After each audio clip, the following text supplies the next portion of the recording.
Hi guys, my name is George. I am a customer success manager here at e-bate, and in this video I'll be taking you through how to manage users on the e-bate portal.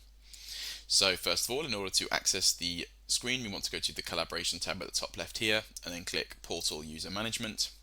We can see here that we already have some users that are set up, so these are our active users. If you want to search for any specific users, you can type their names into the search bar, or you can select the company that they belong to in this drop down here. In order to edit or delete any active users, we can hit these three dots here and we can click edit and edit any of the detail, including their first name, their last name and their role, as well as the company that they are affiliated with, and then we can come through to this last screen and hit save. In order to set up a brand new user, we click this plus icon at the top right, so we will click that and then we will type in their details. So just for this example, if we create a John Smith account, so we type in their first name and last name, we then type in their email address, and then we can select the role that we want to be assigned to their profile.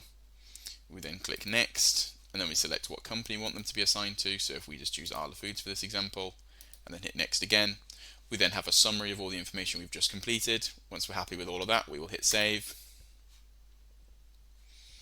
And so now we should have a brand new account for John Smith at Arla Foods. So here's the new account. Again, if you want to go in and edit, we can. If you want to resend the activation link, you can resend it here, or you can delete the user by hitting the three dots and clicking delete.